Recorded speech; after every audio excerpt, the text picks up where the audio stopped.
മഹാരാഷ്ട്രയിലെ വിവിധ ജില്ലകളിൽ ശക്തമായ മഴ തുടരുകയാണ്. മുംബൈയിൽ താഴ്ന്ന പ്രദേശങ്ങൾ ഇപ്പോഴും വെള്ളത്തിനടിയിലാണ്. റെയിൽ റോഡ് ഗതാഗതത്തെ വെള്ളക്കെട്ട് കാര്യമായി ബാധിച്ചിട്ടുണ്ട്. മുംബൈയിൽ നിന്നുള്ള 13 ട്രെയിനുകൾ റദ്ദാക്കി. കേരളത്തിൽ നിന്ന് മുംബൈ വഴിയുള്ള ചില ട്രെയിനുകളും വൈകിയാണ് ഓടുന്നത്. ശ്രീനാഥ് ചന്ദ്രൻ വിവരങ്ങളുമായി ചേരുന്നുണ്ട് മുംബൈയിൽ നിന്ന്. ശ്രീനാഥ്,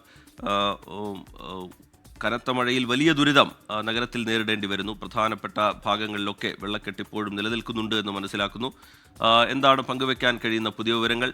ഗതാഗത സംവിധാനത്തെ അടക്കം എത്രത്തോളം ബാധിച്ചിട്ടുണ്ട് ശ്രീനാഥ്? ടി കെ, ഇന്നലെ രാത്രിയും കനത്ത മഴ മുംബൈയിൽ പെയ്തു.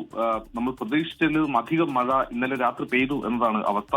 ഇന്നിപ്പോൾ രാവിലെ ഇന്നേ ദിവസം മുംബൈയിൽ റെഡ് അലർട്ട് ഉണ്ടായിരുന്നില്ല. പക്ഷേ ഏറ്റവും ഒടുവിൽ കാലാവസ്ഥാ കേന്ദ്രത്തിൽ നിന്ന് ലഭിക്കുന്ന അറിയിപ്പ് പ്രകാരം അടുത്ത 3 മണിക്കൂർ അതിശക്തമായ മഴ, റെഡ് അലർട്ട് തന്നെയാണ് മുംബൈയിൽ ഉണ്ടാവുക എന്നുള്ള വിവരം കൂടി വരുന്നുണ്ട്. അതുകൊണ്ട് മുംബൈയിലെ സ്ഥിതി കഴിഞ്ഞ ദിവസം വളരെ രൂക്ഷമായിരുന്നു.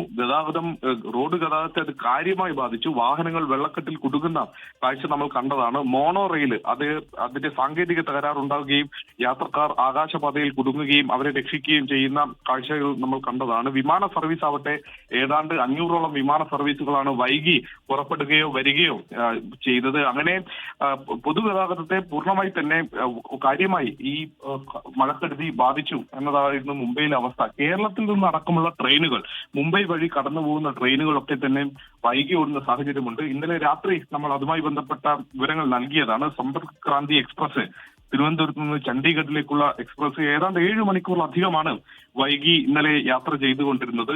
ജാംനഗറിലേക്കുള്ള തിരുനെൽവേലി ജാംനഗർ എക്സ്പ്രസ് അത് പിന്നീട് വഴിതിരിച്ച് വിടേണ്ട അവസ്ഥയുണ്ടായി. കേരളത്തിലേക്കുള്ള ദുരന്തോ എക്സ്പ്രസ് അടക്കമുള്ള ട്രെയിനുകളൊക്കെ തന്നെ ഇന്നലെ വൈകി മാത്രമാണ് പുറപ്പെടാൻ കഴിഞ്ഞത്. അങ്ങനെ റെയിൽ ഗതാഗതത്തെയും കേരളത്തിൽ നിന്നുള്ള ട്രെയിനുകളെയും അത് കാര്യമായി തന്നെ ബാധിച്ചിട്ടുണ്ട്. സംസ്ഥാനത്താകെ ഡാമുകളെല്ലാം അതിന്റെ സംഭരണ പരിധിയിലേക്ക് പരമാവധിയിലേക്ക് എത്തുകയാണ്. പൂനെയിൽ കടക് ബാസ്ല ഡാം തുറന്നുവിട്ടതോടെ അതിനടുത്തുള്ള പ്രദേശങ്ങളിലൊക്കെ വലിയ തോതിൽ വെള്ളം കയറിയിട്ടുണ്ട്. മുംബൈയിൽ മിട്ടി നദി കര കവിഞ്ഞതോടെ ഇന്നലെ കുർള വെസ്റ്റിലെ ക്രാന്തി നഗറിൽ വീടുകൾക്കുള്ളിൽ വെള്ളം കയറിയത് നമ്മൾ നേരിട്ട് കണ്ടതാണ്. അവിടെ NDRFന്റെ സഹായത്തോടെയാണ് ആളുകളെ ഒഴിപ്പിച്ചത്. നാന്ദേഡ് ജില്ലയിൽ മേഘവിസ്ഫോടനം നടന്ന ഇടമാണ്. അവിടെ പല ഗ്രാമങ്ങളും ഒറ്റപ്പെട്ട അവസ്ഥയിലായിരുന്നു. അവിടെ സൈന്യത്തെ കൂടി രംഗത്തിറക്കിയായിരുന്നു രക്ഷാദൌത്യം നടത്തുന്നത്. ഏതായാലും സംസ്ഥാനത്ത് മഴക്കെടുതിയിൽ ഈ 2 ദിവസത്തെ മരണസംഖ്യ ഇപ്പോൾ 8ആയി മാറിയിട്ടുണ്ട്. ഓഗസ്റ്റ് 15 മുതലുള്ള കണക്ക് പരിശോധിക്കുമ്പോൾ 20-ലേറെ പേരെങ്കിലും ഈ മഴക്കെടുതിയിൽ മരിച്ചു എന്നതാണ് ഔദ്യോഗികമായ കണക്ക്. ശ്രീനാഥ് ചന്ദ്രൻ മുംബൈയിൽ നിന്ന് വിവരങ്ങൾ നൽകുകയായിരുന്നു. മഴക്കെടുതിയിൽ മഹാരാഷ്ട്രയിൽ 8 മരണം എന്നുള്ളതാണ് ഏറ്റവും ഒടുവിലായി പുറത്തുവന്ന റിപ്പോർട്ട്. മുംബൈയിലാണ് സ്ഥിതി രൂക്ഷമായി നിൽക്കുന്നത്. നഗരത്തിന്റെ പ്രധാനപ്പെട്ട ഭാഗങ്ങളിലൊക്കെ, താഴ്ന്ന പ്രദേശങ്ങളിലൊക്കെ ഇപ്പോഴും വെള്ളക്കെട്ട് നിലനിൽക്കുകയാണ്. ഗതാഗത സംവിധാനത്തെ ഏതാണ്ട് വലിയ രീതിയിൽ തന്നെ വെള്ളക്കെട്ട് ബാധിച്ചിട്ടുണ്ട്. ജനങ്ങൾ വലിയ ദുരിതത്തിലാണ്.